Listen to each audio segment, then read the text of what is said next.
So the first speaker of this session this morning is Dr. Marja. She's the research director at the University of Oulu, and she's director of Infotech and also director of sustainability in 6G Flagship project. So without further ado, I'd like to introduce Marja and welcome her to give her talk. Thank you, Nurul. Thank you very much for inviting me to give a talk at this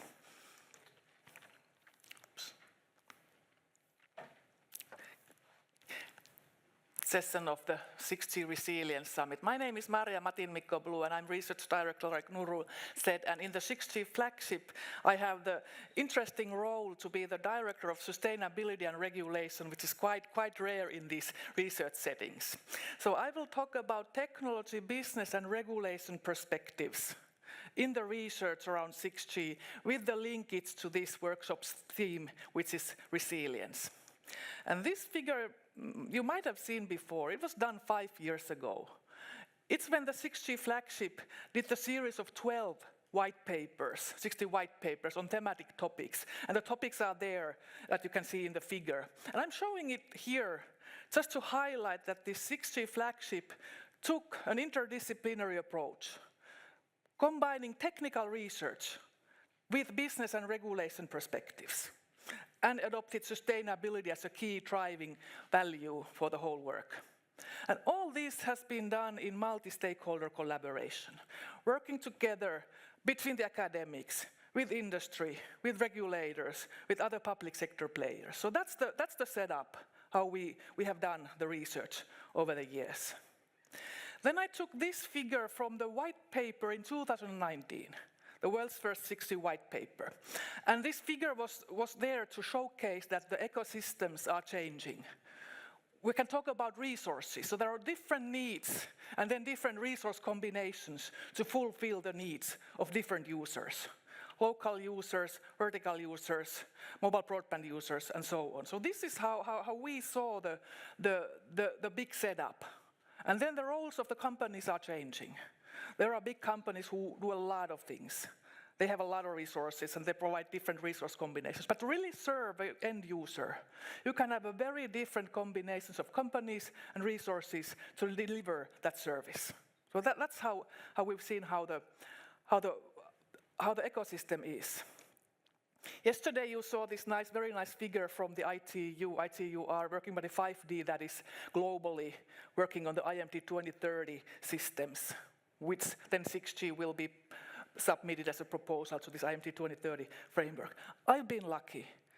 Since 2020, I've been involved in that work in the Finnish delegation as a guest by Traficom, being able to represent Finland in those discussions.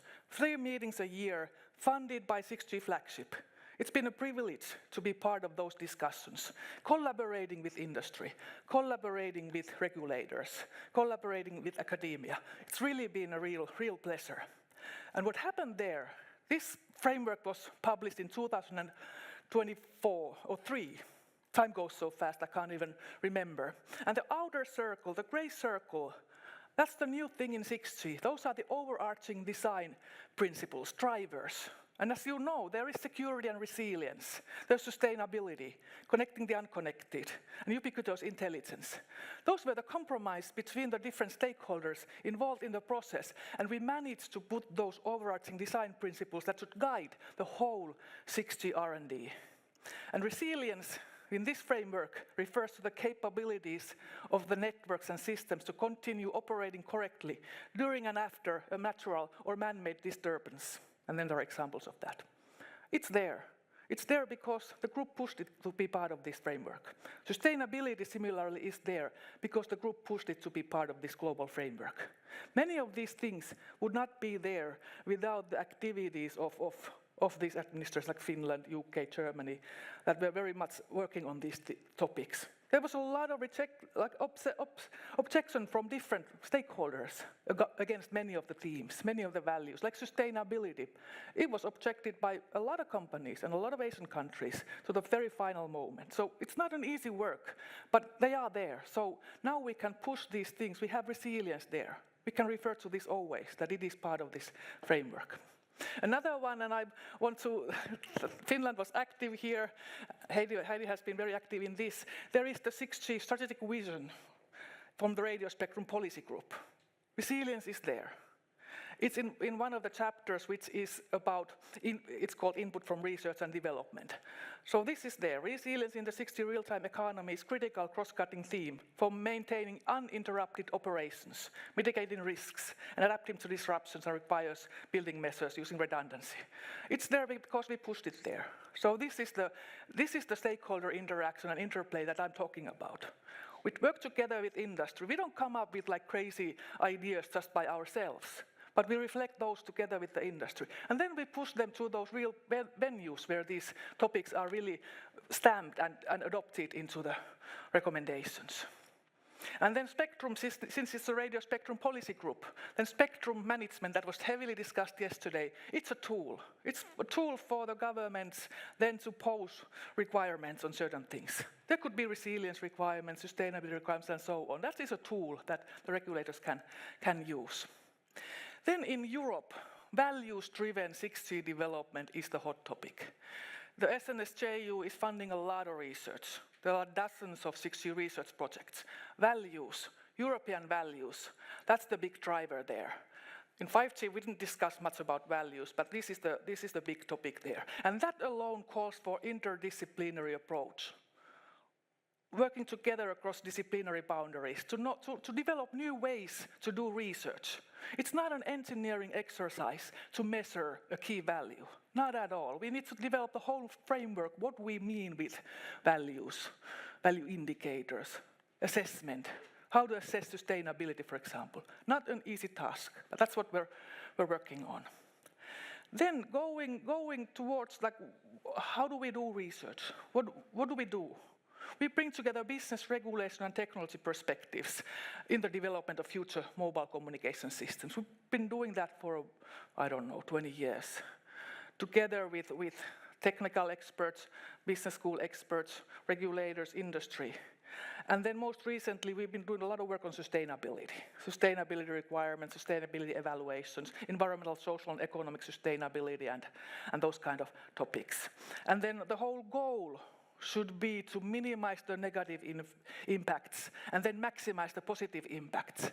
And that sounds like an engineering optimization problem, but it's not mathematical. It has so many variables and it's just not possible to solve.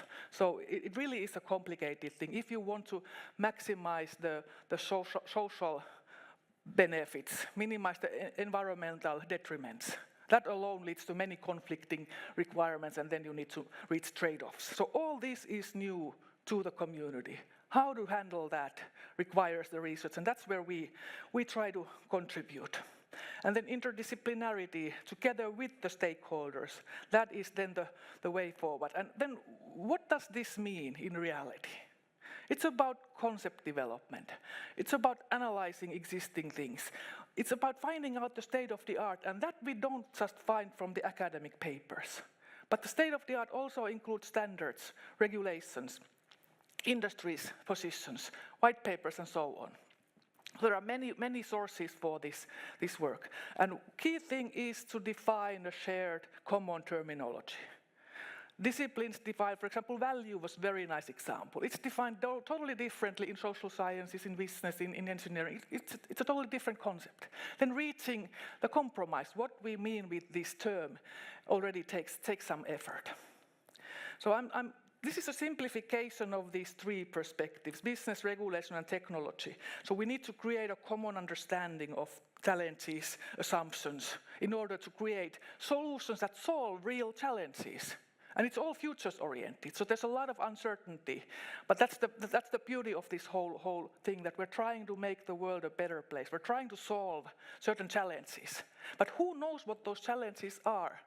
Not necessarily the engineers in the lab, they know something. But then we have to interact with the real world and the stakeholders there, and the needs and the real challenges that there are. The business side, everything is business. Like we heard yesterday, that companies are not there to do charity. It's business. And it's tough business. ICT sector is it's struggling in many ways. So it's business is driving this whole thing, and that's good to remember in the backbone that somebody needs to make money with the solutions that are being developed. And then how to do those, what those business models are, and how they could be more like driven by good things, driven by sustainability, for example. The regulation perspective, Heidi was inviting inputs from the community, and it works. We provided inputs to the regulation, and they changed the regulations. I'll give an example in the next page. So giving this expert knowledge on topics. Cognitive radio was one example when it was a hot topic 15 years ago. We were explaining what that means. New things are coming, like resilience now. What does it mean? That's where the research community has a huge role to explain what these new concepts really mean. Then the technology part, the development of the technology is very, very fascinating. And then what problems is it trying to solve? There we need the interplay, like what is really the problem that we are trying to solve, and what are the assumptions that we do when we are starting to solve those problems. And then it's easy to go wrong. If you make the wrong assumptions, then your technological solution or your problem formulation, it's not really addressing the real thing. So that's a challenging part. But then some of the success stories. So this local 5G network concept. The University of Oulu was super active on this. We had the Business Finland project in 2016, 2018. We developed the concept of local 5G networks and operators. Now they are known as private network neutral hosts. There are many deployment models for that. But without us collaborating with industry, with the regulator, there would not have been local spectrum licenses in the 5G awarding decisions. Without this it was a huge effort. A lot of people worked on this and pushed this idea, but only because the industry saw the value in that it was doable. So this is the background. And these local networks will continue to play a role. Their role in 6G will be bigger than it is. And I put the references here just to show that there is no like research is this and impact making is this. They go hand in hand. We were able to publish in the prestigious IEEE journals these results. So it's totally doable. We can do research, play along with the academic rules, get the papers, also impact the regulations and make the change in the markets by allowing these different stakeholders to deploy their local networks and with the local spectrum availability. This is another one that I like to show to you. There was this European-level HexaX2 project in the SNSJU. It ended in June, and we were leading the economic sustainability work. And this is what we did there. We led the development of this approach, business model thinking, stakeholder thinking, into 6G use cases. It wasn't there before. Now it's there. There's a way to address at the use case level, at the ecosystem level, what is the value of this use case?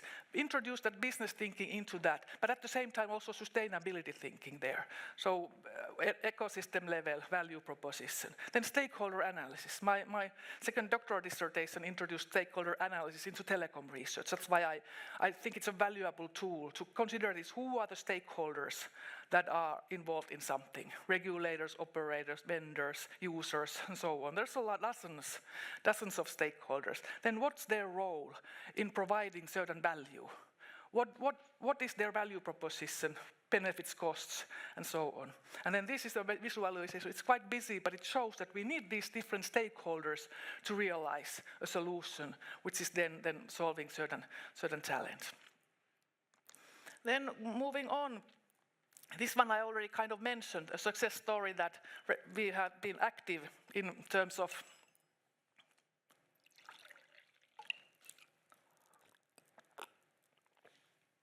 impacting also the building the bigger picture. Introduction of these overarching design principles into the global 6G framework development is something that I'm proud of. It's a teamwork. And it's kind of reflecting also the European thinking that we need to discuss these things, sustainability, resilience, and security. They are now built-in elements of the global 6G work. Now the requirements definition phase is ongoing. There will be a list of minimum technical performance requirements that the system has to fulfill. We are trying that these overarching design principles are also part of that requirements definition phase. Not everybody likes that, but that's what we are now have been working on quite a lot. Then example outputs. This interdisciplinary research, business regulation, technology perspectives, it's inputs to regulation, it's academic publications, it's also books. Petri, who I don't know if he's here today, he was edited a book some time ago, and it's open access book about the business of 5G and towards 6G. It's discussing business regulation aspects and then also some technical things. It's freely available. Then another one is that we want to then teach the students about this kind of way of doing research. So Seppo, who is there, he's organizing a postgraduate course on techno-economics of 6G, and then we have lectures there. I talk about sustainability and regulation, and Petri talks about business, and Seppo talks about techno-economics and other things. So we have these kind of lectures there where we introduce this thinking, and they've been well received, well attended. So it's a different from the purely technical things that often are there.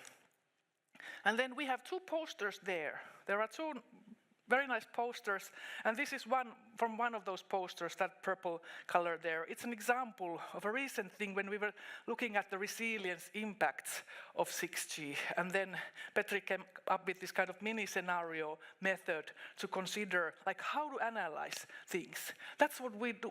We try to make sense of things. We also try to create solutions. And often our work is like structuring things into an understandable format. And the simple the better. When we finally show it to somebody, and then somebody says that, oh, it makes sense, then we know that then we have succeeded. Here we have in the middle column is different resilience effects, impacts, or phenomena.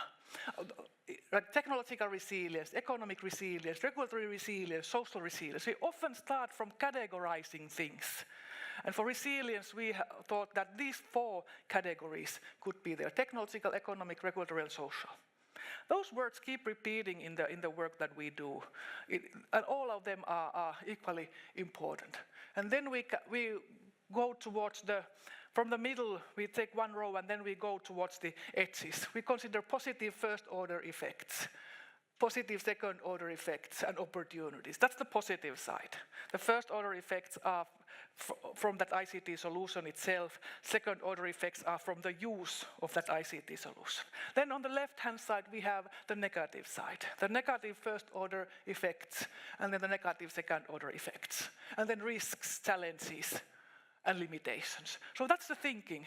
In the middle we we do this classification, then we consider often positive things and negative things, and under certain categories. So to conclude, so I work in the university.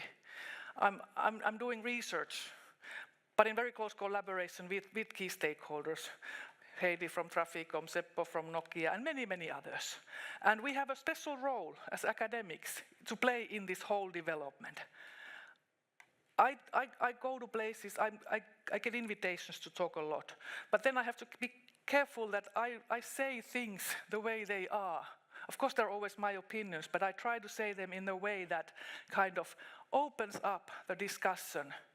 It's not like parroting some stakeholder some way, but it's an analysis about the whole thing and then trying to bring topics, relevant topics on the table in a structured way to really host those stakeholder interactions and host those discussions.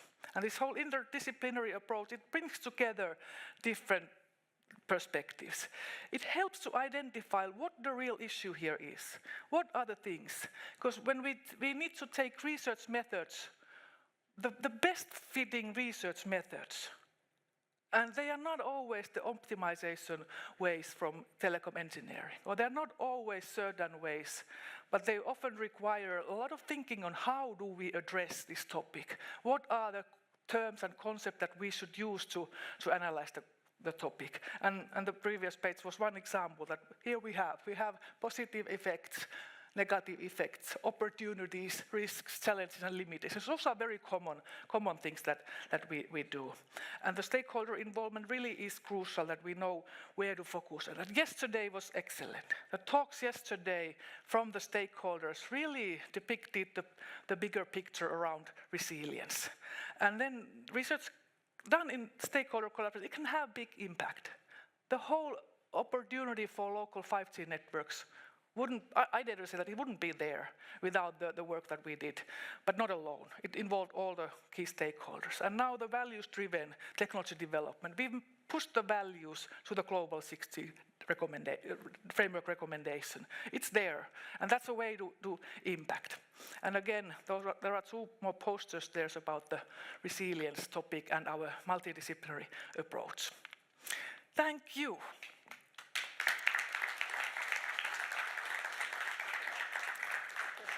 We have time for 1 or 2 quick questions from the floor.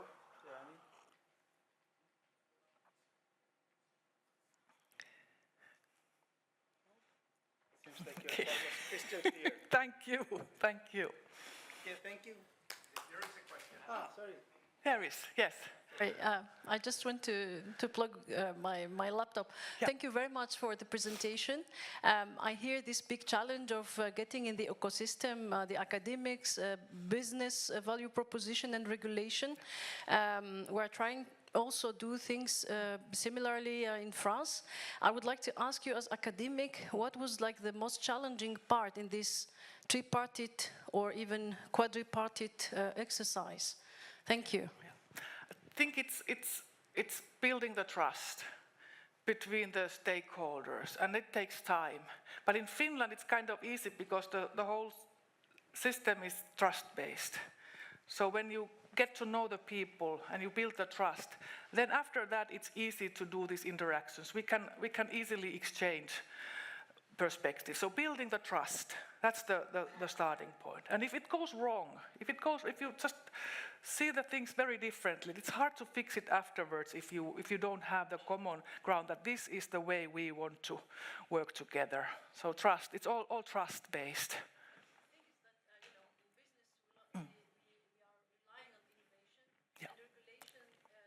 Seen by business as slowing down innovation. Do you think that as academia we're playing a role actually to have this kind of balance between business that needs to go fast with innovation and regulation, which sometimes might be seen as slowing down the innovation?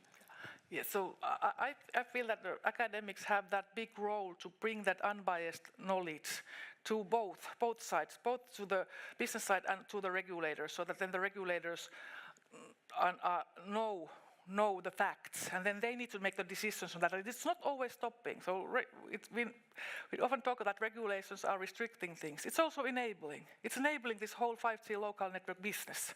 It's also an enabler. So there are 2 sides of that. And then contributing to that and opening those things, that really is an opportunity for the academic community. So let's thank Marja once again.